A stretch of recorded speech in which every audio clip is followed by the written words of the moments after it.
Il y a une erreur fondamentale, presque tragique, que 95% des investisseurs immobiliers et des particuliers font en France. Ils achètent là où tout le monde regarde déjà. Ils se ruent sur Bordeaux, Lyon, Nantes ou les villes de la Côte d'Azur, acceptant de s'endetter sur 25 ans pour des rendements qui, une fois la taxe foncière, les charges de copropriété et la fiscalité déduites, frôlent à peine les 2% nets. Ils achètent au sommet d'une bulle de prestige, là où le prix du mètre carré a déjà dévoré tout le potentiel de plus-value pour les 30 prochaines années. Pendant que cette masse moutonnière se bat pour des studios sombres à 8 000 € du mètre carré dans des métropoles saturées, polluées et de plus en plus invivables, une autre France est en train de préparer sa revanche dans l'ombre. Une France composée de villes dites moches, de préfectures oubliées par les cartes météo et de cités industrielles qui vivent actuellement une mutation génétique totale. D'ici 2030, la géographie économique de la France que vous connaissez n'existera plus.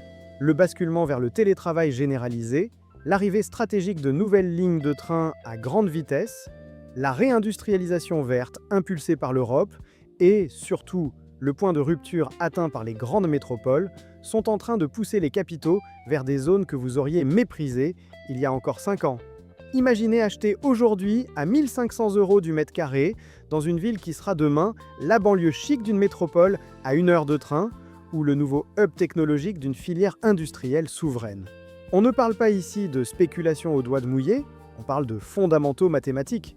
Quand une municipalité investit 500 millions d'euros dans son cœur de ville et qu'une multinationale y installe son centre de recherche, l'explosion du prix de l'immobilier devient une fatalité. Dans ce documentaire Fleuve, nous allons disséquer les 10 villes françaises les plus sous-cotées du marché actuel. Celles qui dorment encore, mais qui possèdent tous les ingrédients chimiques pour une détonation de valeur d'ici 2030. Nous allons parler de quartiers précis, rue par rue, là où les prix pourraient doubler. Nous allons analyser des projets d'infrastructures pharaoniques dont les médias nationaux ne vous parlent pas encore et explorer cette sensation unique de flairer l'opportunité avant que les agences immobilières ne changent leur vitrine. Si vous avez un peu d'épargne ou une capacité d'emprunt, ce que vous allez entendre est probablement l'analyse la plus rentable que vous croiserez cette année. Abonnez-vous, car le train pour 2030 entre en gare et les places en première classe sont déjà limitées. On commence avec le numéro 10, Creil, dans l'Oise. C'est une ville qui, pour beaucoup de gens, est synonyme de déclin industriel et de cité dortoir. C'est exactement le type de préjugés qui crée les meilleures opportunités financières. Creil est idéalement situé dans l'Oise, à seulement 30 minutes de la gare du Nord par le train Intercité. Pourtant, le fossé des prix avec Paris est abyssal. En 2026, Creil reste la ville la moins chère à cette distance de la capitale. Mais le véritable déclencheur, le pivot qui va tout changer d'ici 2030, c'est le projet Liaison Picardie-Roissy. Ce chantier colossal va relier directement Creil à l'aéroport Charles de Gaulle en moins de 25 minutes via une nouvelle ligne de train. Réfléchissez à l'impact mécanique. La zone aéroportuaire de Roissy est le premier bassin d'emploi d'Île-de-France après la Défense. Des dizaines de milliers de salariés, des cadres, des techniciens, des pilotes cherchent désespérément à se loger sans passer 3 heures par jour dans les bouchons ou les RER bondés. Aujourd'hui, ils s'entassent dans des banlieues chères du Val d'Oise ou s'éloignent vers l'Est. Demain, Creil sera leur option numéro 1. La ville va passer du statut de périphérie délaissée à celui de hub ultra connecté pour le Grand Paris. Le centre-ville de Creil est déjà en train de subir une cure de jouvence radicale. Si vous marchez aujourd'hui le long des berges de l'Oise, près de l'île Saint-Maurice, vous sentirez ce changement. L'air y est plus frais que dans le centre de Paris, et l'odeur du béton neuf des nouveaux écoquartiers remplace peu à peu celle des vieilles friches. Le quartier de la Gare est la cible prioritaire pour votre investissement. Achetez des appartements anciens à rénover dans les rues adjacentes, comme la rue de la République ou la rue Jules Julin à moins de 2 600 € le mètre carré, est un coup de maître. Un investisseur témoigne sur un forum spécialisé « J'ai acheté un immeuble de 3 appartements près de la gare de Blundettisont, créé alors que mes amis parisiens rigolaient et me demandaient si j'avais perdu la tête.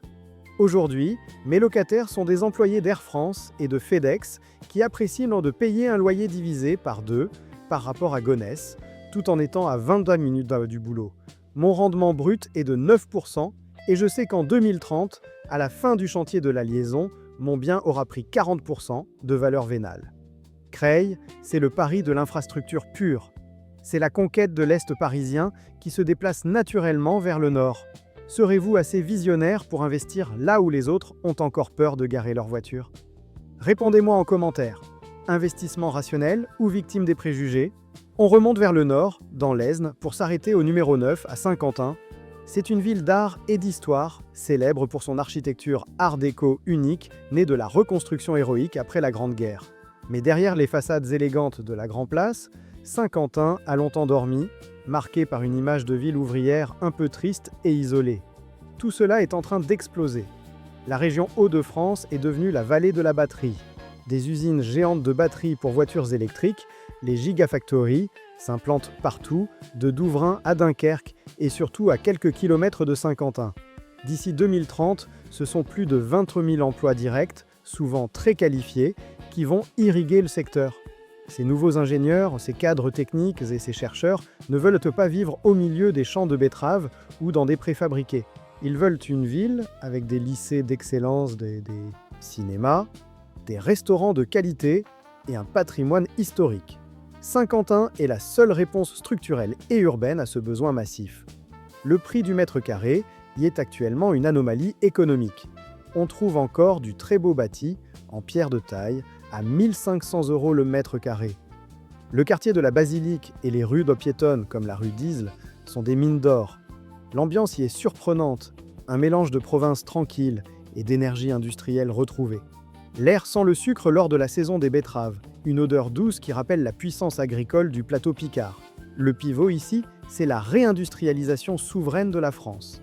J'ai investi dans 2 appartements bourgeois de 100 mètres carrés chacun près du parc d'Isle, explique un investisseur audacieux.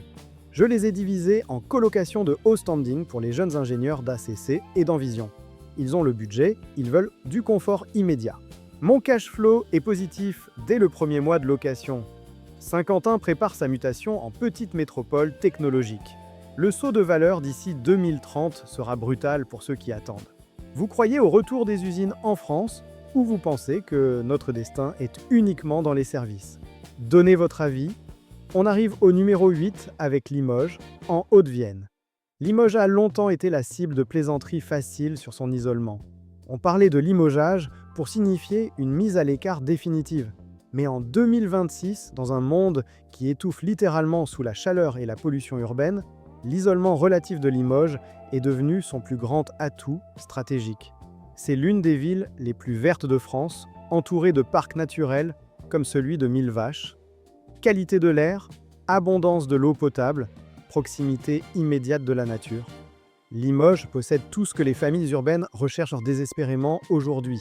D'ici 2030, avec l'aggravation des épisodes caniculaires dans le sud, Limoges va devenir une terre de refuge climatique pour la classe moyenne. L'immobilier y est d'un ridicule achevé pour une préfecture de cette importance régionale. On parle de 1 900 € le mètre carré en moyenne. C'est le prix d'une cave humide à Paris. Le quartier de la gare des Bénédictins, avec son dôme majestueux et son style art déco, est en pleine transformation profonde. C'est ici qu'il faut acheter maintenant. Les anciens immeubles de cheminots sont rénovés à tour de bras pour accueillir des télétravailleurs parisiens qui profitent de la ligne Paris-Orléans-Limoges-Toulouse. L'ambiance est feutrée, presque aristocratique dans certains quartiers comme celui de la mairie. On y sent encore l'odeur du cuir et de la porcelaine fine, les fiertés locales.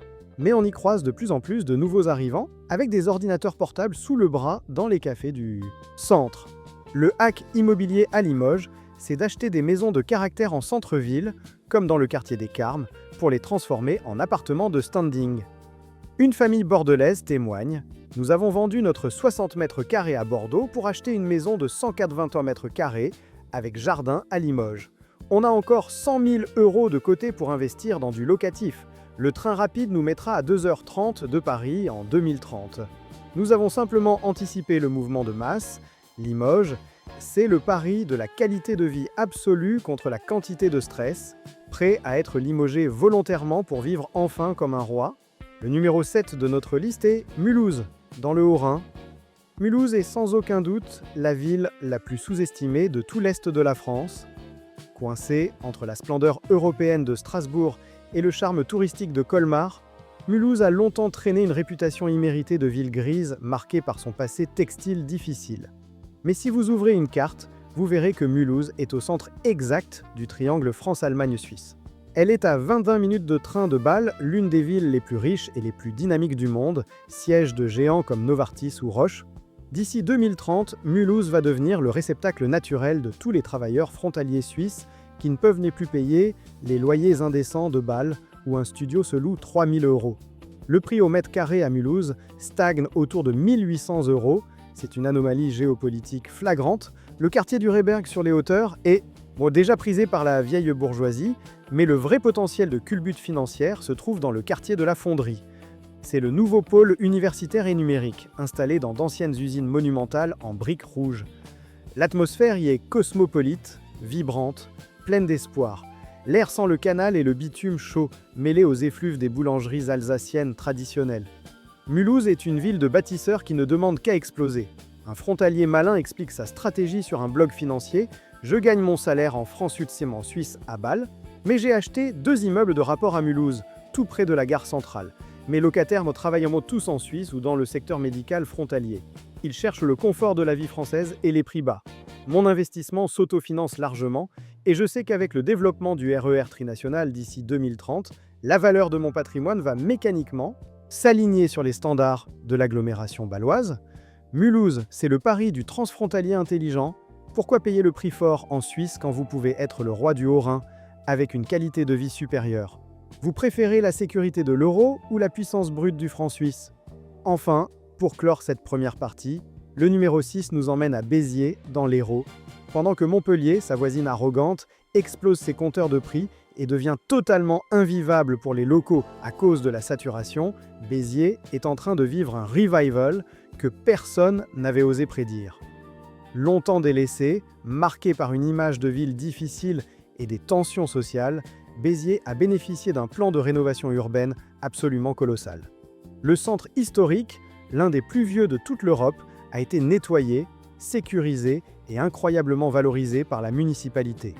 D'ici 2030, le grand pivot sera l'arrivée, tant attendue, de la ligne de train à grande vitesse Montpellier-Perpignan, qui placera Béziers au cœur du couloir méditerranéen, ultra rapide, reliant Barcelone à Paris. Acheter dans le vieux Béziers aujourd'hui, c'est comme avoir acheté dans le quartier du Marais à Paris dans les années 70. On trouve encore des appartements avec des bars au sol, des cheminées en marbre et des vues imprenables sur la cathédrale Saint-Nazaire pour moins de 2100 € le mètre carré. L'ambiance est purement languedocienne. L'odeur du thym sur les marchés en plein air, le vent marin qui remonte la vallée de l'Orbe, le cri des martinets autour de la tour de la cathédrale. C'est une ville qui a une âme profonde et qui retrouve enfin sa fierté historique. Le quartier des Allées Paul Riquet est le centre névralgique de cette gentrification en marche. Un investisseur témoigne avec enthousiasme. J'ai acheté un immeuble entier rue de la Citadelle alors que les façades étaient encore noires de suie. La mairie m'a aidé à les ravaler via des subventions massives. Aujourd'hui, mes locataires sont des retraités parisiens et des jeunes actifs de Montpellier qui fuient la cherté de leur propre ville. Béziers est en train de redevenir la perle du Languedoc. En 2030, avec la nouvelle ligne de train, les prix ne seront plus jamais les mêmes. Béziers, c'est le Paris du Sud authentique et abordable. Serez-vous de ceux qui regardent le train passer ou de ceux qui sont déjà installés confortablement à l'intérieur? C'est la fin de cette première partie de notre grande enquête. Nous avons posé les bases de notre classement de la Picardie stratégique à l'Alsace frontalière, en passant par le refuge vert du centre et le renouveau méditerranéen. Mais restez bien accrochés, car dans la seconde partie, nous allons monter en gamme et en intensité. Nous allons découvrir ensemble les 5 villes les plus explosives de France, dont la ville numéro 1, une cité qui prépare actuellement un projet d'infrastructure si massif qu'il va transformer une ancienne capitale ouvrière en une destination internationale majeure d'ici 2030. Vous allez voir comment l'histoire, la politique et la géographie se rencontrent pour créer l'opportunité immobilière de la décennie. Ne manquez pas la suite, elle arrive immédiatement. Nous avons franchi la première moitié de ce classement, explorant des cités qui, de Creil à Béziers, s'apprêtent à capter la richesse qui fuit les métropoles saturées et invivables. Mais ce que vous allez entendre maintenant change radicalement de dimension. Nous entrons dans le cercle très fermé du top 5. Ici, on ne parle plus seulement de rattrapage de prix ou de gentrification légère de quartier, On parle de villes qui sont aujourd'hui le théâtre de transformations structurelles si profondes qu'elles vont redéfinir la hiérarchie urbaine française d'ici 2030. Ces villes possèdent des leviers que les autres n'ont pas, des chantiers d'État stratégiques, des basculements industriels vers les technologies du futur et une attractivité nouvelle qui commence déjà à faire trembler les agences immobilières de luxe des capitales régionales. Si vous cherchez l'explosion pure, la multiplication de votre capital par 2 ou 3 en moins d'une décennie, c'est ici que votre attention doit être maximale car les opportunités que je vais vous décrire sont en train de se refermer à mesure que les premiers investisseurs institutionnels plaçant leurs pions. On ouvre cette seconde partie avec le numéro 5, Le Havre, en Seine-Maritime, la porte océanique du Grand Paris. Longtemps moqué pour son architecture de béton brut et son ciel souvent bas, Le Havre est en train de vivre la plus grande mutation de son histoire moderne depuis sa reconstruction totale par Auguste Perret après la guerre. Le Havre n'est plus une ville isolée au bout de la pointe normande. Elle est officiellement devenue le débouché maritime naturel de l'axe Seine. Le projet Grand Paris Seine, piloté au plus haut sommet de l'État, vise à lier organiquement Paris, Rouen et Le Havre pour en faire une seule et même mégalopole économique capable de rivaliser avec Rotterdam ou Anvers. D'ici 2030, la ligne nouvelle Paris-Normandie va considérablement réduire le temps de trajet pour les passagers, mais c'est surtout l'investissement portuaire et industriel qui va faire exploser la demande de logement. Le Havre est le seul port de France capable d'accueillir les géants des mers du futur et l'implantation massive de filières d'éolien en mer et d'hydrogène vert transforme la ville en un hub énergétique européen de premier plan. Le prix du mètre carré y est encore incroyablement bas, tournant autour de 2 500 € en moyenne. Pour une ville inscrite au patrimoine mondial de l'UNESCO, avec une plage immense en plein centre-ville et un parc immobilier d'une cohérence architecturale rare, c'est une aberration qui ne va pas durer. Le quartier cible absolu est celui de Saint-Nicolas et de l'Eure. Ces anciens quartiers de dock, autrefois délaissés, sont le futur Brooklyn havrais. Les anciens entrepôts en briques sont transformés en lofts, en campus universitaires prestigieux et en centres commerciaux de luxe. L'atmosphère y est électrique. L'odeur du sel marin se mélange à celle du goudron frais et de la peinture des nouveaux programmes immobiliers qui sortent de terre. Le soir, la lumière et orangée du port donnent à ces rues une allure de décor de film noir. Un investisseur parisien qui a sauté le pas raconte « J'ai vendu mon 20 mètres carrés à Boulogne pour acheter un plateau de 150 mètres carrés dans un ancien entrepôt du quartier de l'Eure. J'ai créé 3 lofts industriels. Mon rendement locatif est de 10% et la valeur vénale de mon bien a déjà pris 25% en 3 ans. En 2030, quand le hub hydrogène sera à plein régime et que la connexion ferroviaire sera stabilisée, Le Havre sera la ville la plus sexy et la plus rentable de tout l'Ouest français. Le Havre est le Paris de l'ambition maritime française. Vous préférez investir dans le vieux béton parisien ou dans le futur radieux de la porte océanique? On redescend vers le centre avec le numéro 4, Saint-Étienne, dans la Loire, la métropole au prix d'un village de campagne. C'est l'anomalie la plus célèbre et la plus persistante du marché immobilier français, mais c'est aussi le secret le mieux gardé des investisseurs avisés qui cherchent de la valeur là où les autres voient des problèmes. Saint-Étienne est une métropole de 175 000 habitants, dotée d'un réseau de tramways ultra-moderne, d'une vie étudiante bouillonnante avec 25 000 étudiants, de pôles de design de renommée mondiale et d'un accès direct à Lyon en seulement 45 minutes de train. Et pourtant, le prix du mètre carré y est resté scotché sous la barre des 1 400 € dans de nombreux quartiers. Pourquoi ? À cause d'une vieille réputation de ville noire industrielle qui lui colle à la peau depuis les années 70, alors que la ville est aujourd'hui l'une des plus créatives de France. Mais regardez ce qui se prépare pour 2030. Lyon est devenu totalement inabordable, même pour les cadres supérieurs qui se retrouvent exclus du marché. Le trop-plein lyonnais se déverse désormais irrémédiablement vers Saint-Étienne par vagues successives. La municipalité a entamé une rénovation brutale et salutaire de son centre-ville, avec un plan de soutien massif au commerce et la rénovation de toutes les places historiques. Le pivot stratégique, c'est le design et la haute technologie. Saint-Étienne attire les startups qui ne veulent plus ou ne peuvent plus payer les loyers délirants de la Part-Dieu. Le quartier créatif de la manufacture, installé sur le site de l'ancienne manufacture d'armes, est l'épicentre de ce séisme positif. Acheter dans le secteur de la place Jacquard ou de la rue de la République aujourd'hui, c'est parier sur une gentrification mécanique inévitable. L'ambiance y est unique, une énergie ouvrière sincère qui rencontre et l'innovation numérique la plus pointue. On y sent l'odeur du café en terrasse sur la place Jean Jaurès, mêlée à la fraîcheur boisée qui descend des collines du Pilat. J'ai acheté un immeuble de rapport entier pour le prix d'un petit studio à Lyon, confie un jeune propriétaire. Les loyers payent largement mon crédit et me dégagent un cash flow net de 800 € par mois. Saint-Étienne n'est plus la ville dont on part avec amertume, c'est la ville où l'on vient pour enfin pouvoir vivre dignement avec son salaire. Saint-Étienne, c'est le pari de la métropolisation à bas prix. En 2030, quand le prix moyen aura atteint 2500 €, ce qui reste très bas par rapport à la moyenne nationale, les investisseurs de la première heure auront tout simplement doublé leur mise initiale. Serez-vous du côté des sceptiques qui regardent le passé ou du côté des bâtisseurs qui préparent l'avenir ? Le numéro 3 de notre liste est Valenciennes, dans le Nord, l'étoile montante de l'Eurorégion. Oubliez immédiatement tout ce que vous pensez savoir sur le Nord et ses clichés sur le déclin. Valenciennes, surnommée autrefois l'Athènes du Nord pour sa richesse culturelle, est en train de devenir le moteur économique secret de la zone frontière franco-belge.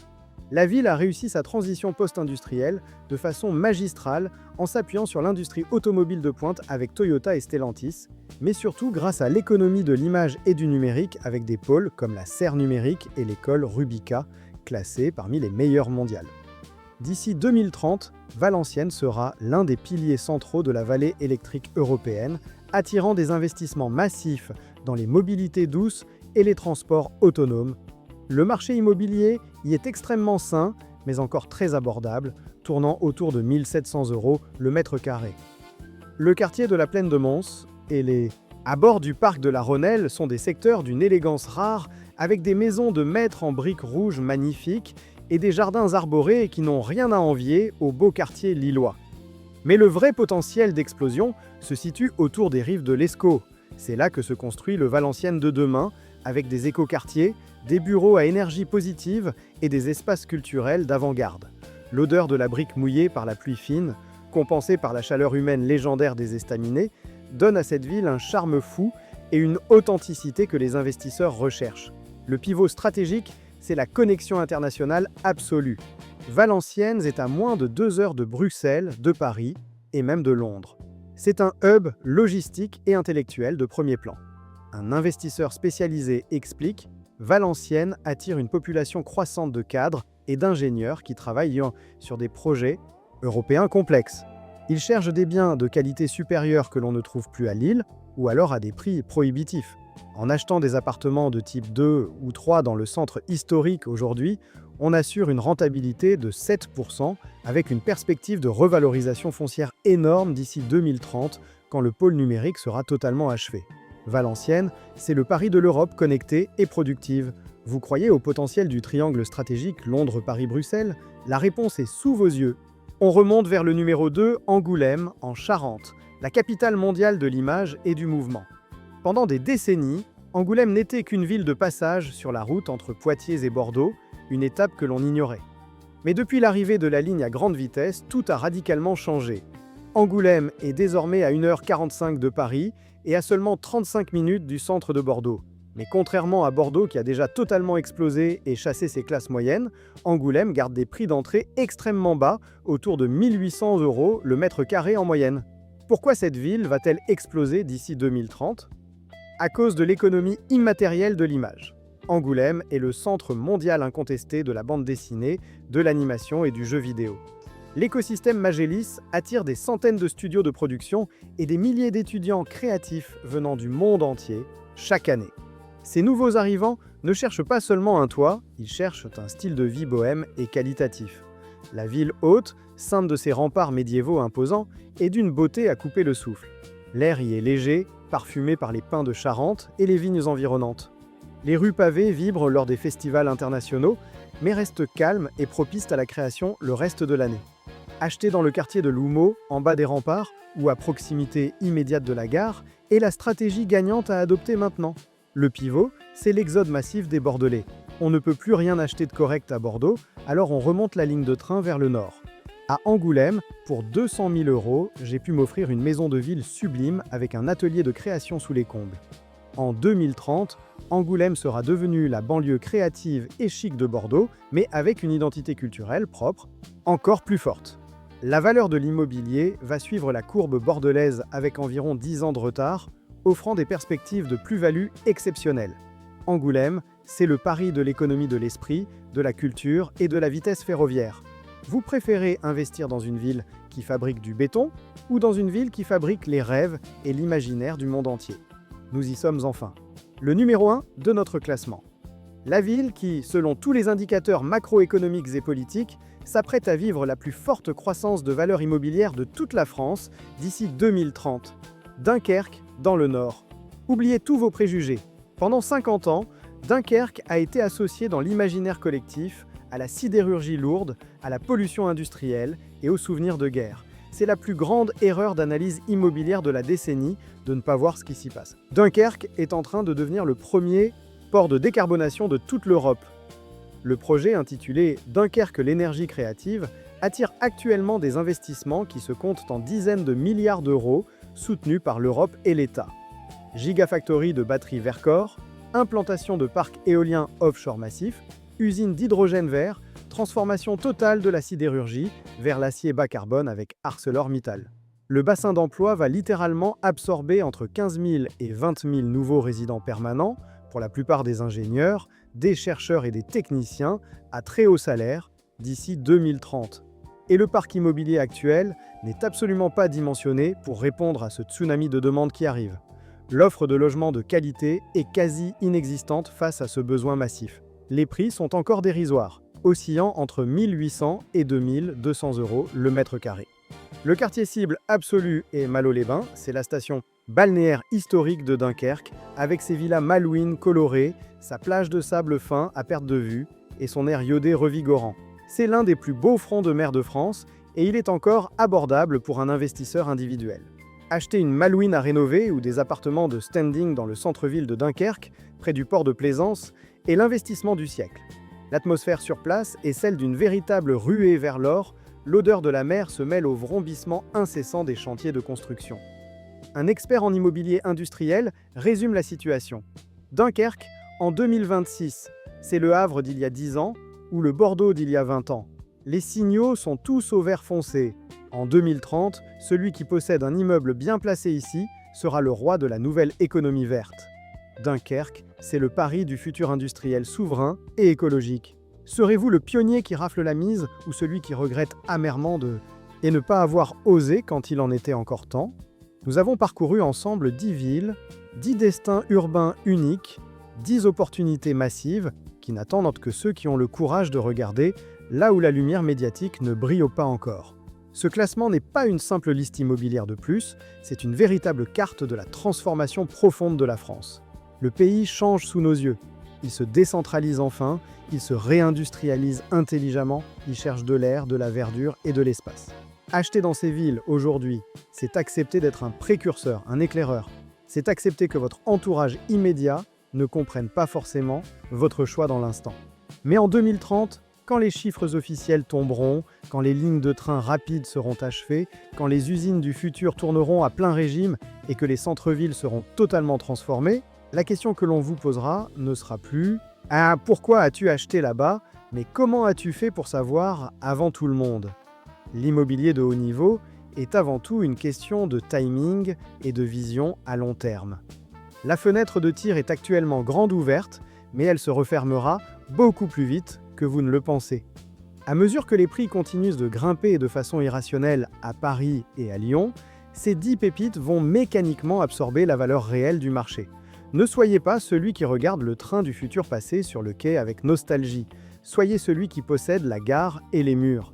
Likez cette vidéo si vous croyez comme moi au potentiel immense de nos régions françaises. Abonnez-vous pour ne rien rater de nos prochaines analyses et découvertes. Et surtout, dites-moi maintenant en commentaire quelle est, selon votre propre analyse, la ville qui va créer le plus de valeur et de nouveaux millionnaires d'ici 2030. On se retrouve très vite pour une nouvelle exploration sans concession de la France qui gagne. Salut à tous et bons investissements.